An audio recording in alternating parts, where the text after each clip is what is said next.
Lazerboy, what is the secret of your powers? All right, hey guys, and welcome back to the Lazerboy episode. This is a special episode. We're going to be playing a game. It's a wager.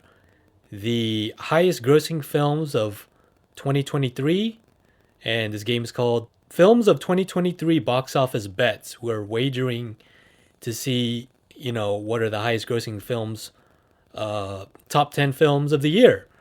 Should be very exciting. And usually I have my cohort Stephen Best with me here today, and couldn't get him on the horn, so we're gonna get him recorded later. My name is Joseph No. I'm the Laser Boy, and I'm here with close personal friend and fellow screenwriter, video editor, Chris Jerome. How you doing, Chris? I'm well. How about yourself?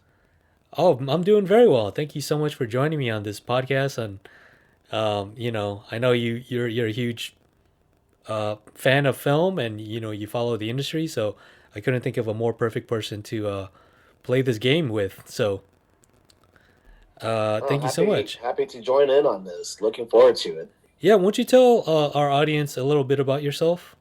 Sure thing. Well, my name is Chris Jerome. I have a master's in screenwriting. I haven't had anything officially published yet, but that doesn't mean that I'm not constantly working towards it and still striving towards goals. But I am still active in the industry in other ways with a product placement company I work alongside with, and doing photography on the side as well. So plenty of ways to stay active in the industry, even if you're not at your particular goal yet. Just got to keep working towards it. Wow, yeah, thank you so much. That's very motivating words, and I'm glad one of us from the podcast is still active. Steven and I are jobless, so we are still just trying to plug away in our own ways. We make it up in other ways, in our own unique personal ways, even if it's not contributing directly, indirectly, so to speak. So anyway, let's get right into the rules of the game. I've been increasingly more interested in the financial side of box office, worldwide box office, and I'm always playing this game with my friend from the other podcast, the High Fidelity podcast, Edwin. We always play games of like, oh, what's the highest grossing film of this year or that year, or what's Brad Pitt's highest grossing film, or what's the highest grossing Marvel film. Well, that's kind of too easy there, but it's Endgame, right? So, but yeah, I'm always like, I love making predictions. I kind of got this from the Slash Filmcast. They do a summer movie wager where they do the top 10 domestic grosses from the summer films, which is arguably the most profitable time of year for studios and the box office. So we're gonna do throughout the whole year, but mainly it's probably going to be concentrated on summer and December, and maybe like early like summer for studios starts in April. So it's probably going to be from like April to July and December for me anyway. So, and the rules of the game, you guys could play along as well, and you could either comment on the YouTube page or email us at thelazerboyblogger@gmail.com. Look up past episodes on the YouTube, type in the Lazerboy with a Z, and play along. The rules of the game are simple. So it's top 10 box office movies from any country. It's usually going to be US, but the last couple of years, Hong Kong movies have snuck in. Maybe like 2021, there's like 3 or 4 Hong Kong films because the lack of production pre-COVID and during COVID. So, and for each pick that you get dead on, you get 10 points. So say you picked Megan for some reason as number 1, you get 10 points. And if Megan is actually number 10 and you put it at number 1, you only get 1 point. So every rank, every spot that it's off, you lose a point. So you have a total number of 10 points possible for each pick, right? And if it's not on the list, you don't get any points at all, right? Does that make sense, Chris? Yeah, that seems like that makes pretty sense. Basically, if you're within the top 10, you still get a point, Yeah. but you get full points if you hit the spot exactly. Yeah, yeah. So if you're number 5 and it's number 10, you only get, I guess, what, 5 points, or is that 4 points? It's 5 points. Yeah, you only get 5 points if you're 5 spots off. So every spot that you're off, you lose a point, pretty much. And then we're wagering for nothing. We're not gonna wager for anything like money or anything like that. Oh, so we're not going to Vegas with this Nah. I mean, if we were all, maybe in a couple, like 10 years, when we're all like considerably well financed and well off, we could do something Well, you like could that. get your financing by betting in Vegas right now. You put $5 down, and then next thing you know, oh hey, we just won $5,000 off. There you of go. that. That's an idea, Chris. Thank you for that. That's a surefire way of getting rich or getting broke very easily. So, Success is only a 50-50 shot. right. Maybe for the next year we could do that. So, yeah. So in this episode, Chris and I are gonna reveal our list and our reasoning for each of our picks of the list. And then Steven, I couldn't get him again. I couldn't get him on the horn on the podcast. So we're gonna get his results in later, and you guys can follow along. And the winner, whoever gets the most points, and we're probably not gonna get the results of these until like this time next year, especially if there's like a big movie in December, and it's still gonna be in theaters right now, so we probably won't be able to tally who wins until like mid-February. So hopefully we still keep in touch, Chris, so we can know the results of the game. Um, so with that, yeah, let's. Is there anything else I'm missing here, or I think that's it, right? Offhand, I think that's about everything. Covers Yeah. the basic rules of the game. Yeah. That's, Just for this one, are we actually doing everything that's just showing domestically, or are we also including the international list right now? Is that just for the at-home people? international, but the thing is, like I said earlier, like the last couple of years, there's been at least one or two Hong Kong films on the worldwide top grossing films of the year list. But for some reason, when you click on like Hong Kong films of 2023, only they only show what's coming in January. So Hmm. so that's going to be a little bit of a pickle, but let's just, for now, like for instance, right now the highest grossing film of 2023 is Full River Red. It's a film by Zhang Yimou. And it just opened in on Chinese New Year, and it's grossed, I believe, $500 million already worldwide. It's only been in theaters for about a week and a half, so that's saying something for the Hong Kong film industry there. But yeah, we're just, I guess for now we're just gonna stick to U.S. films. All right, sounds good. Yeah. Yeah, that actually works out great for me because the list I was referencing for upcoming film releases was provided by Cinema Blend. So just went there to see what was coming out, and that was kind of what I was following. Okay, yeah, that's great. Minus Netflix and Amazon Prime releases. Yeah, so yeah, just theatrical releases. Yeah, they don't give us their profit rate anyway, so it doesn't even matter. But yeah, okay, so let's go to your list from 10 to 1, Chris, and please tell us why you chose that particular movie to be in that spot. I'm actually going to start off with 10 and 9 because I'm kind of at a standoff between them for which will end up in their respective spots. Transformers, Rise of the Beast, Nice. and where's my other one? The Aquaman and Lost Kingdom film. Oh, very nice. Solid spots. So Transformers is your number 10. Yeah, I'm putting Transformers as my number 10 for right now, Yeah, and then Aquaman at number 9. Really, I think those two could flip between each other. It's really a toss-up. Aquaman, just with the whole Amber Heard controversy that happened this past year, all of that, I think is going to play a factor for its final results on there. And then it's still part of the old DC universe, so I just don't know how audiences are going to react since it's getting rebooted. Yeah. But I think I just was reading something today that supposedly it's going to actually lead into one of the new DC universes films. I think the one I saw was saying a Superman, the new Superman film is going to be coming out. Interesting. Okay, cool. So I'm curious to see how they're going to do that. Yeah. Yeah, it's always... And then Transformers, well, it's Transformers. Yeah. The Michael Bay reboots, I feel like they've just been consistently going downhill for plot, but consistently going up for explosions and framing for at least getting all the action into your frame. Mm-hmm. So I'm curious to see what they'll do, but admittedly, I haven't seen a Transformers film since the what was that one? I think it's the third one, the one right after Charlotte Wolf had left. Oh, Dark of the Moon. That was No, 2011. that was the second one. No. Revenge of the Fallen is the second.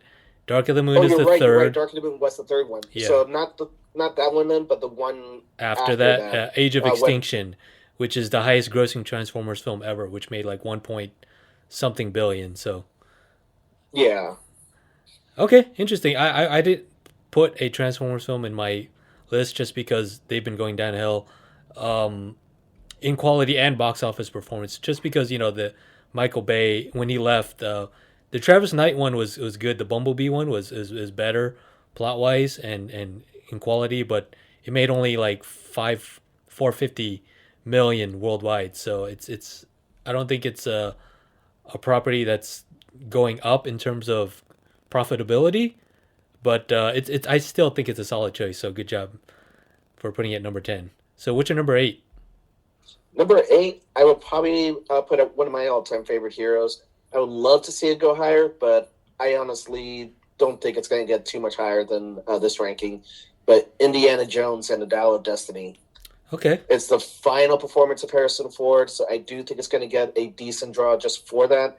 The first trailer for it looks very promising, but at the same time, Kingdom of the Crystal Skull, its trailer, it made me think, oh yeah, this is an indie flick. You got the hokey action adventure, so it could be good. And it was all right. Mm-hmm. The French is still questionable. Yeah, I have it on my list, so I'll talk about it when I talk about the spot on my list. So, please, what's your number 7? Number 7, I am probably... Excuse me. Ugh. Apologies on that. I am still recovering. Not a problem. Yeah. Take your time. For my number 7, Ant-Man and the Wasp. Okay, Quantumania. yeah. Nice. Another franchise film. We got a fair number of franchises, but unfortunately, franchises will always end up on this list for top 10 most likely. Yeah, it has to be. Good and solid I'm spot. I'm still torn on this one, honestly, because I love the Ant-Man films, but I am curious how this one's going to go because it's a much darker film compared to the other Ant-Man films. Mm-hmm. Yeah, I have it on my list as well, and I'll talk about it when I get there. But I think I have it around this spot as well, the bottom of the list. So I'm curious. Well, I mean, you already told you reason wise, but yeah, some of my reasoning is pretty much aligned with yours. So that's your number 7, right? Ant-Man and the Wasp: Quantumania. Yes. All right, cool. What is your number 6? 6 and 5. Once again, I think these two films are going to kind of flip back and forth between them. Mm-hmm. I'm going to go ahead and put The Little Mermaid at number 6. Interesting. Yeah, it's on my list too, but yeah. Yeah, Disney remake. So naturally, of course, these are going to be big draws, just anything for curiosity. Uh-huh. But honestly, I do think this could very well go to number 5, just from the little snippets we've seen. The vocals are incredible. Mm-hmm. So I think, if anything, it's going to recapture just that fascination with the musical draw for it. But Excellent. Visually, I am a little concerned with how they're going to do some of the fish. I saw a leak for Flounder, and he's more nightmare fuel now. Oh, God. So we will see what happens. Do you know who's directing The Little Mermaid? Directing? Actually, I do not know off the top of my head. I just know that, well, I believe it's... I'm forgetting now. My wife was the one that was more excited for The Little Mermaid because I forgot which singer it was that had discovered Halle Berry for it. Okay, I believe it's Halle Bailey. Halle Bailey, yeah. For the actress. It's Rob Marshall, so he's not a stranger to Walt Disney Pictures features. So I think he did like a Pirates of the Caribbean movie, and obviously he did Chicago, so he's not averse to the world of musicals. And great cast here, young and like you said, like it's gonna be a draw. The live action remakes are always gonna be a draw. So solid. That's your number six, right, or your number five? It's my number six, Okay. but I do think it has potential to go to number five. The one I'm putting right now in number five is Fast X. Okay. Okay. Yeah. Sure. Sure. It's the conclusion to the Fast and Furious series, but once again, kind of like Transformers, it's kind of been on a downward Yeah. slope. Exactly. I haven't seen a Fast and Furious movie since the one after Paul Walker passed, Uh-huh. and at that time, I wasn't really that impressed with it. The Hobbs and Shaw one, I actually was curious about, but I kind of feel like with the franchise, everyone knows about Vin Diesel's and The Rock's rivalry, and I feel like that's affecting the performances of the film. Yeah. One of the things I was hearing from behind the scenes drama, apparently Vin Diesel was more or less pushing The Rock that he had to come back because he was family. Right. I'm sorry, you can't use the line from the movie to try and bring back your star when you're causing the said drama with one of the stars. Nice. Excellent. Yeah, it's always interesting to know the behind the scenes drama and the production and stuff like that. It adds incentive to how much it's gonna make as well. So good call there. I think I have it in one of the same spots there too. So our lists are very very similar. I'm kind of surprised. Well, not that surprised. We think similarly. So I think Steven's list is the one that differs the most. I think he's well, I'll let him speak for himself, but I think he's coming from a place of like I wish these would make as much money, whereas like we're coming from a more pragmatic like this will make this much money. You know what I mean? I agree because like Fast X, no, it's a popcorn flick. It doesn't have the same story drive. Like Knock at the Cabin, for instance, that's one I am looking forward to seeing on that one when it comes out. Yeah, but looks interesting. Dave Bautista looks like he's going to do a fantastic job in it, and just already you get that creepy suspense horror vibes. And those films are always great. Yeah, because you get the popcorn with it, but you also get the audiences on their seats. They're going to be tuned in, just listening and waiting for the next moment to happen. And because it's such a small set for it already, low budget, relatively speaking, so any turnout it does get, it's a huge profit margin compared to these big box office hits. Oh, sure, yeah. Horror movies, especially ones with smaller budgets, always have a higher profit margin. The percentage of the from budget to box office is always going to be higher. But this isn't profit margin contest. This is highest grossing films list. So so it's a different list. Profit margins don't always count on here. Exactly. So we could have a surprise like Everything Everywhere All at Once. That one I think was a surprise hit that really made a big turnaround. Yeah. Okay. Cool. So what is your number 4? Number 4, I am probably going to go with The Marvels. Okay. Interesting. I am genuinely curious on where this will go because I haven't seen much for promotion for this one. And usually by now, a lot of the MCU films, you're already seeing promotion for everything. But on this one, you kind of have the shows that are helping with it, from WandaVision to Miss Marvel. Both those are helping to drive their own self-promotion for this new film coming out. Right. And I believe it's a late July release, so not too much. In my opinion, it's probably going to be the lowest grossing MCU film this year. So, but interesting that you put it number 4. Great. So what's your number 3? I'm going to go with Guardians of the Galaxy Volume 3. All right. So with this one, once again, another franchise, but also this one I think is going to be very drawing to the Marvel fans because it's essentially the conclusion of the Guardians of the Galaxy as we know it.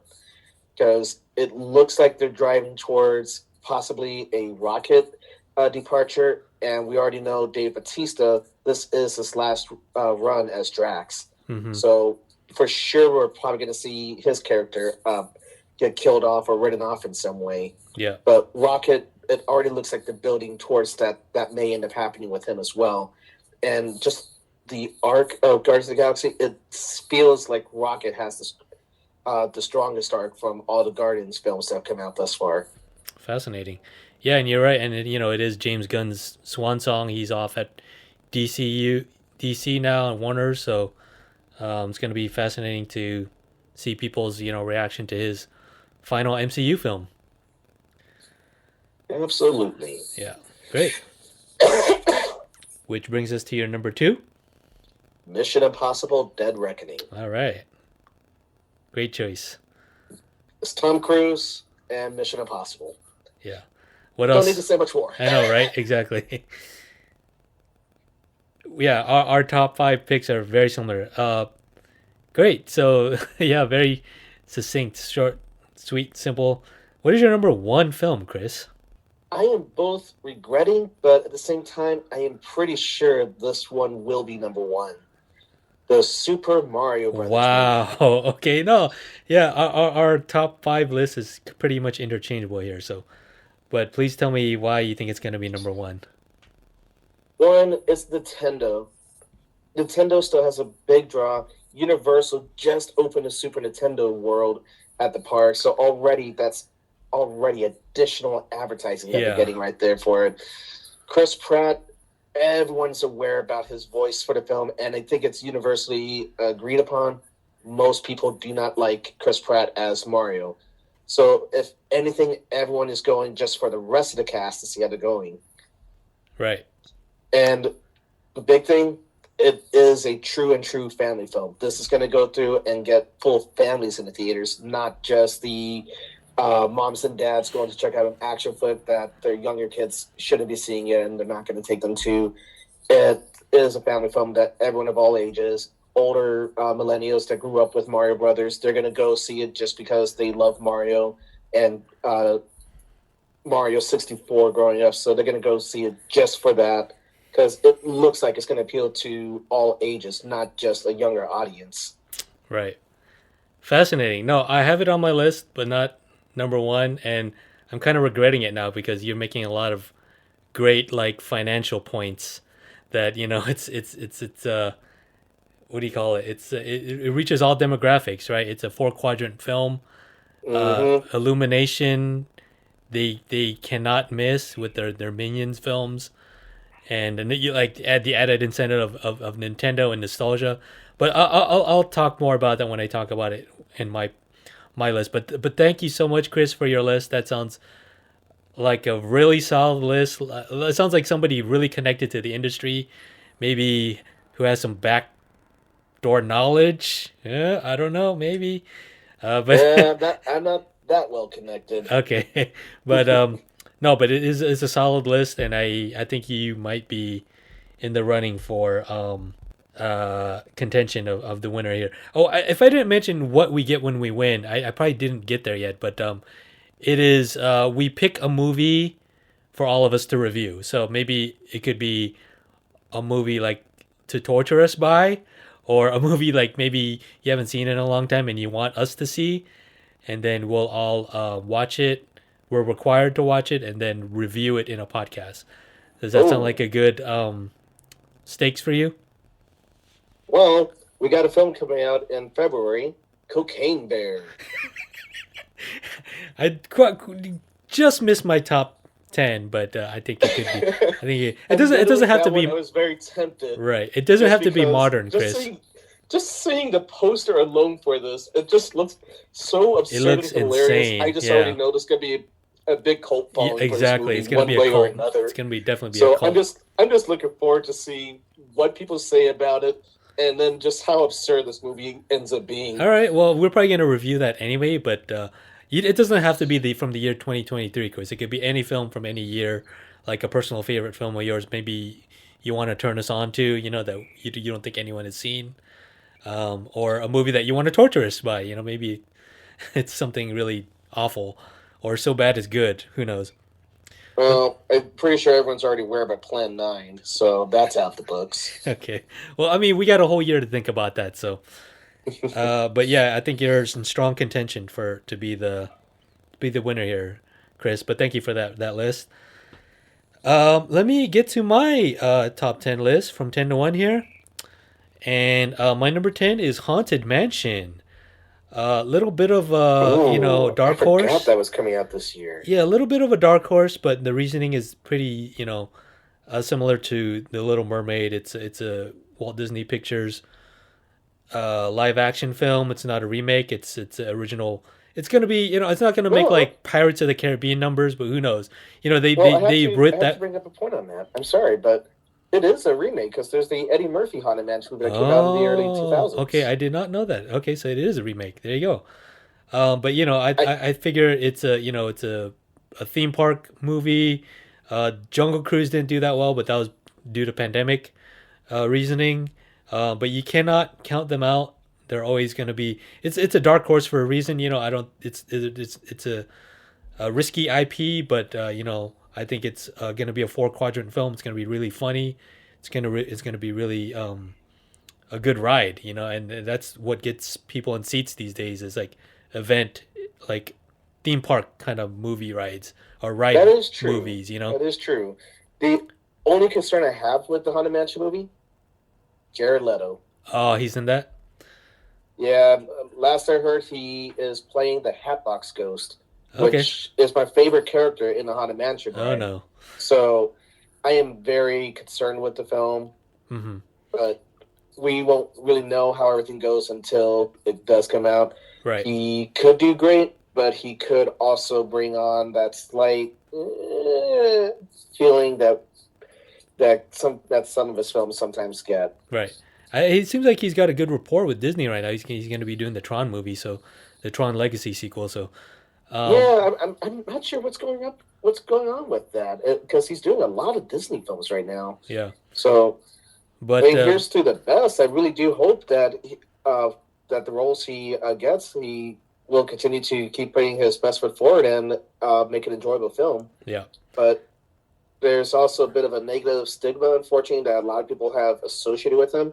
Uh-huh. But a lot of people still enjoy him as well. So I'm hoping for great results for these films. I love Tron Legacy, and I just hope that the story they go through with the new Tron film will also continue on greatly, and both with Haunted Mansion Yeah. and Tron that will be absolutely flabbergasted with the films and enjoy. Absolutely. So I'm looking at the cast here. Directed by Justin Simeon. I loved Dear White People. Rosario Dawson, Lakeith Stanfield, Owen Wilson, Tiffany Haddish, Winona Ryder, Dan Levy, Jared Leto, Danny DeVito, and Jamie Lee Curtis. So solid cast. I'm a little iffy because it's dumped in August here, so it's not a good sign. But I already picked it, so I can't take that back now. So number 9 for me, Ant Man and the Wasp, Quantumania. You hit all the points. I put it low just because of the past installments performance. They were not super great, and they've always been given weird like late July releases or August releases. So they're not going to be like the cream of the crop in terms of MCU films of the year. I think it'll be the second highest grossing MCU film of the year, but probably should have been a little higher. But for some reason I got it at 9. And like you said, the stakes seem a lot higher. It seems like maybe Ant-Man might die.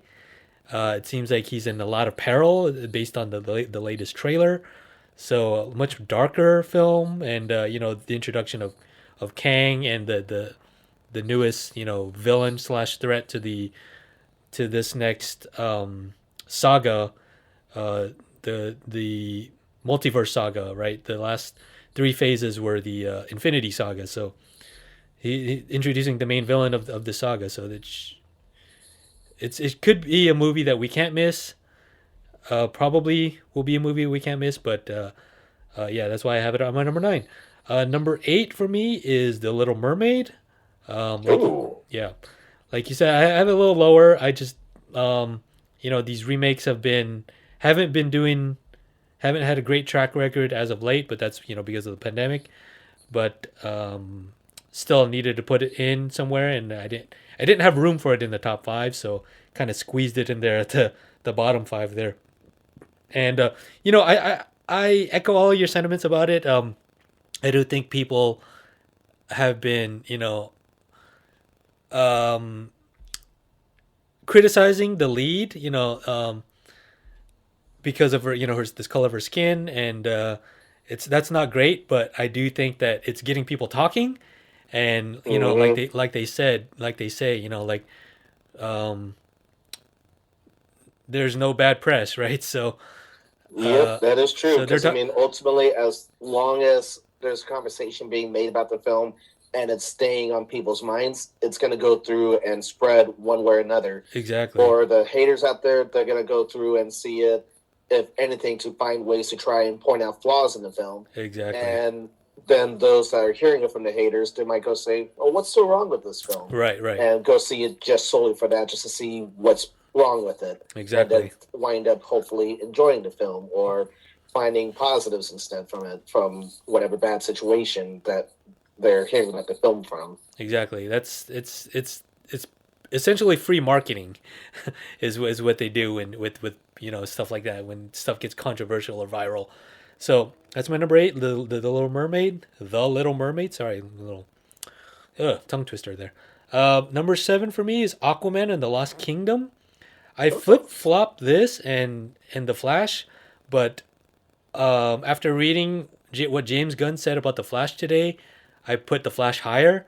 I originally had this at my number 4, just because Aquaman made over $1 billion, and James Wan is back, and he's one of the you know one of the few like success stories of the old DCU, right? So DCEU, I should say, and people love them some Momoa, and I don't think the Amber Heard controversy is gonna detract that in any way. So Aquaman, and it's in December, and it's gonna be like rake up the box office because nothing else is coming out in December. So that's why I had it a little higher. But because of what, again, I'll talk about the Flash when I get there. But I switched that and the Flash last minute, maybe to my detriment. Who knows? We'll see. Number 6 for me is Fast X or Fast 10, whichever you want to say it. Part 1 of 10. Part 1 of 2 actually, but they're gonna milk that for as long as they can. You said you talked about it earlier. It's just a recognizable franchise, and people are gonna come out for it. A whopping like $340 million budget here, probably one of the highest grossing, highest budgeted films of all time. The last film made $790 million worldwide, and the like you said, the sequels after Paul Walker have been dipping. But I do believe it's not confirmed, but I do believe Paul Walker's brother is going to be reprising Brian O'Connor here, so might give it a little boost. Who knows? But you can't bet against the franchise there, so that's why I have it. Oh no, absolutely not. You can't bet against family. I did not see that coming, but thank you for squeezing in family again in reference to this film. Thank you so much, Chris. I Well, did. when you got to go through and just add more, just remember family. Right. Oh god. I got wow. You said it all. Thank you so much. All right. Number 5 for me, Indiana Jones and the Dial of Destiny. I have it a little higher here just because I do believe people are very curious about it, and it's going to be the last installment, and James Mangold closes out franchises really well, and the trailer looked great. I don't really like the title Dial of Destiny. Dial of Destiny. I get the the what's that? The affinity, or what's that thing where you have the same consonants in poetry? Yeah. I forget what it's called, but you know what I'm talking about. Um, yeah, you're talking about Kingdom of the Crystal Skull. It is shit on, and rightfully so. It's probably the worst film of the franchise, but it still made close to $800 million. People are Yes. still curious about it. People are still willing to, nostalgia's sake. It's, come on. It's going to be Harrison Ford's last outing as Indy. No Shia this time, so I guess that's could be a plus for in uh, depends on how you see Shia there. Um, I'm curious to see. There's not going to be a Paramount logo in the beginning. It's distributed by Walt Disney Oh, you're pictures. right. So yeah, I there's completely forgot all about that. that's gonna be I interesting. was I was thinking about that the other day. I was like, oh, I wonder what they're going to do for the Paramount logo this time. Hmm. Because the first film, they actually found a mountain that kind of looked like the Paramount mountain. Right. Yeah. Yeah. Yeah. Second one, it was in the Gong. Uh-huh. What did they do for Last Crusade again? I Was it know. another mountain? I know I know Kingdom of the Crystal Skull was that gopher thing. Yeah, With that was just kind of a funny gag, just yeah. starting off with the prairie dog. Hey, they might just do it in front of the Walt Disney Castle. Who knows? Oh, that'd be kind of funny. Turn a Yeah. Walt Disney Castle into a derelict castle Yeah. for There the you go. opening. Okay, I want to see that now. I want to see them Right. open with the castle, and it's a derelict castle, and next thing you know, he's in Germany after World War II with a bombed castle, There you and go. they're pulling out the Dial of Destiny before it goes missing from there. Yeah. I'm betting that's how the film is going to open. Calling it right now. Yeah. There you have it. That's the Mark Chris's words, because it might happen. It might go down just like that. All right. So that was my number 5, Indiana Jones and the Dial of Destiny. My number 4 is The Flash. And like I said before, I flipped this and Aquaman just because of what Peter Gunn said today on the on Deadline and all the outlets. He's saying it's like one of the best superhero movies he's ever seen, and saying how it's like he's blessed to have inherited it as a president, and saying like it kind of resets everything, and controversy aside with Ezra Miller, if they're still putting it out, you know, through all of It's a that, they probably have a lot of confidence in it. You know what I mean? I am greatly torn on that because like we lost Batgirl to controversy filled Ezra Miller Flash film. But And we're still putting out the I Flash. Yeah, it's yeah, fascinating. I was really looking forward to the Batgirl film to see what they're gonna do with Michael Keaton again. And all the set pictures that were released thus far, it all looked great. It looked like it would have had immense potential. Yeah, But alas, we'll never get to see it because it got written off. They can't even release it in any form. So until someone leaks it, yeah. we will never know. Well, the cast here and Andy Muschietti of It fame is directing the Flash. By the way, it went through like so many like a who's who of different directors there, but Andy Muschietti ultimately directing here, and it does feature Ezra Miller, Michael Keaton, Ron Livingston, Michael Shannon, I guess as Zod. Zod is it Zod? Zod, I think, yeah, and then Ben Affleck Yeah. as Batman, of course, from the Justice League films. So I think it has a potential from this cast and from what people are saying to be like like a Spider-Man No Way Home, where it's like all these all-star who's who of different you know different DC characters from the past. So I think it'll be a lot of fun. It's dropped in the middle of June here, so great confidence release date here. I'm guessing it's gonna be big. So that's my number 4, The Flash. My number 3 here, and I'm deeply regretting it from what Chris, his campaign for his number 1 here. I have it at number 3. Number 3, Super Mario Brothers movie. You said it. We said it all. 4 quadrant film.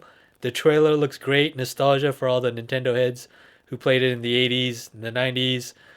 The only bad thing about it is all the Chris Pratt criticism, but I think that'll blow over and it'll be fine. And people will go. The kids will see it, 10 times, and the parents will have to see it 10 times as well. So it should have been my number 1, but I'll tell you why I put my number 1 at number 1 when I get there. But yeah, you can't bet against an animation film. Illumination, like I said, Minions makes $1 billion like on average. So I think this will make at least 1.5 billion worldwide. So too late now. I can't put it number 1. So, but solid choice, Chris, for putting it number 1. You're a clairvoyant box office predictor. Number 2, Guardians of the Galaxy Volume 3. Again, we said it. It's the final installment. I really do agree with you. I think Drax might get killed off. Rocket might get killed off. It's just gonna be a solid conclusion. It's gonna be really emotional, and the highest grossing film of the MCU.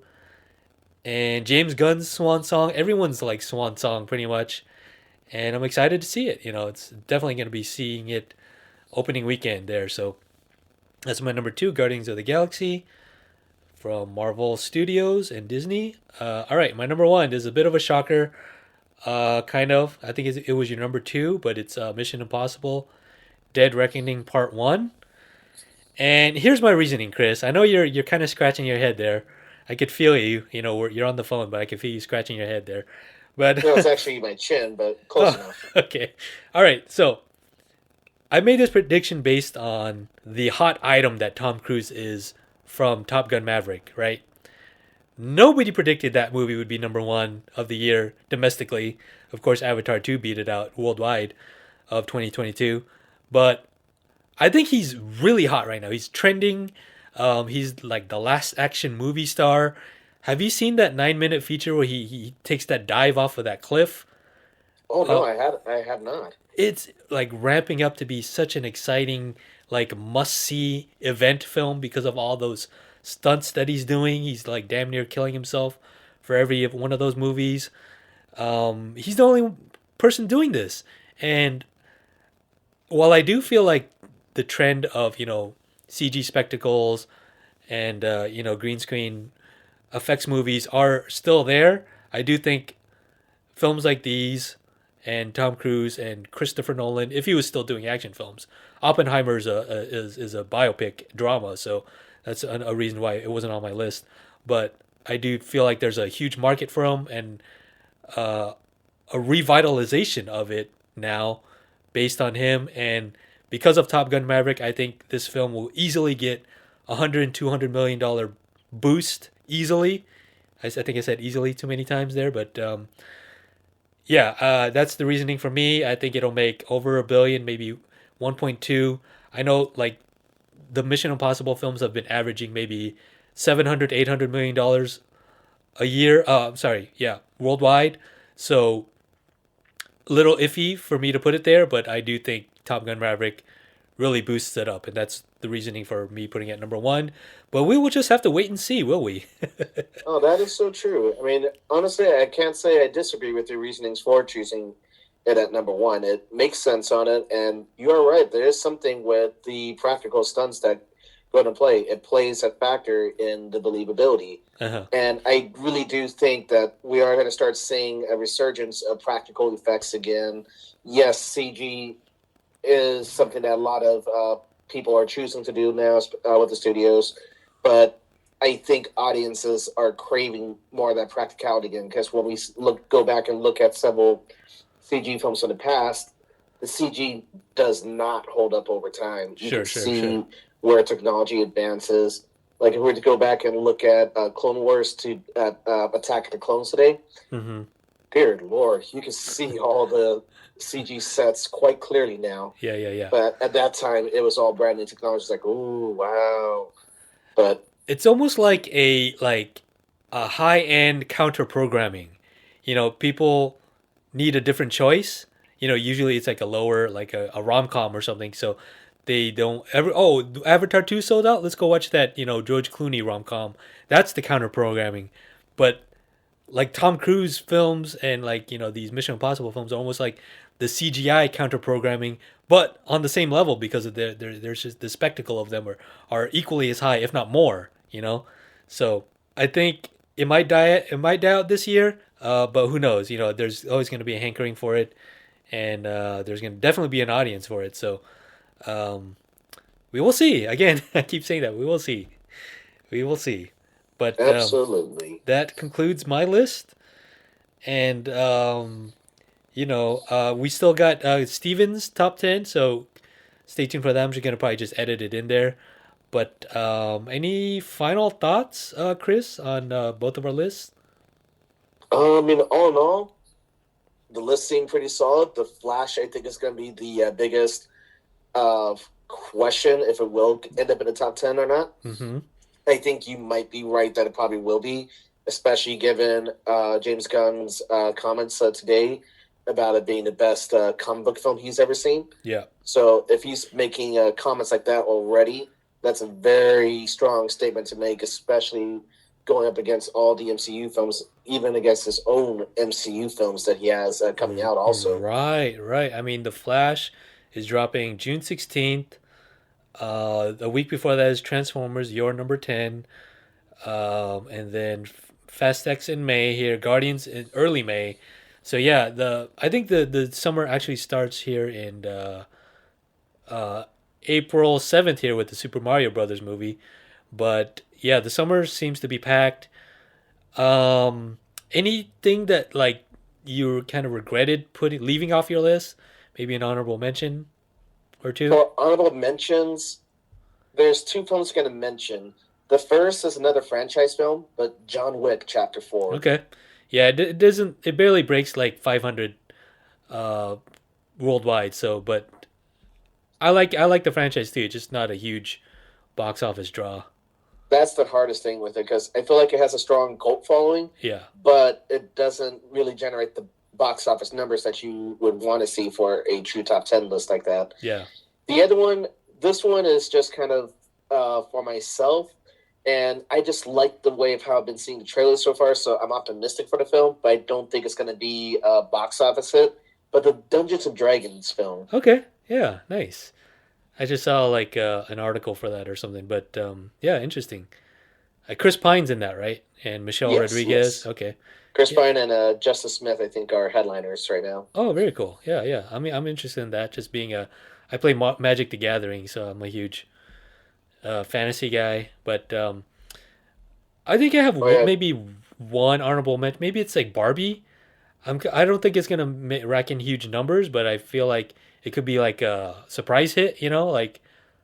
Like maybe maybe you get to like 600, 700, but maybe not. Maybe I'm just looking at the cast. It looks like such a great all star cast and it looks like a lot of fun. So it's in the middle of July, so they're putting their bets in that movie. So oh, absolutely. Trying to go back through my through the list I was looking at for this year coming out for films for anything else that could be standing out. Oh, Spider-Man Across the Spider-Verse. That one is another one that I think could be a very big underdog for the box office, just because the first Spider-Verse film, it already blew everyone's mind. I don't remember. Do you remember the how much that one made at the box office when it came out? I'm gonna look it up right now. I'm just looking up. So the new movie is Across the Spider Verse. And the Into first one this was Into the Into the Spider Verse, Spider Verse. if I remember the name right. Yeah, it barely made it made 384 million. So not the numbers we're looking for, but Oh, for really? I thought it was higher than that because yeah, I for the remember a return on his bunch of people budget, talking about it. the return on his budget, which was 90 million, is great. So Oh, that's fascinating. yeah. But yeah, I think that's on Steven's list. I think he sent me like a rough list of his, and he's got the wrong idea there. I think he's thinking with his heart and not his financial like studio head, mind. So Yeah, we will, that's the hardest thing because yeah, ultimately we want these films that are going to have great stories and great visual conceptions to go through. But the hardest thing is the producers out there, they're all going to think what's going to sell to mass audiences. And a lot of times, sometimes the popcorn flicks will sell to the mass audiences. There's something within that story that audiences love. What I don't want to see on there is where they focus only on the spectacle. I wrote a paper for a class years back, and one of the things I was reading was from one of the vice presidents at Disney, and he commented regarding Alice in Wonderland Through the Looking Glass, saying that audiences don't want a story; they want a spectacle instead. So you got to have a visual spectacle screen to sell to audiences. In which, from my recollection of it, that it did look visually fascinating, but the story I do not recall enjoying. I thought it was a bit of a stretch for what they were trying to add in on there, and it just didn't have the same narrative flow or make sense for what people would expect out of an Alice in Wonderland film.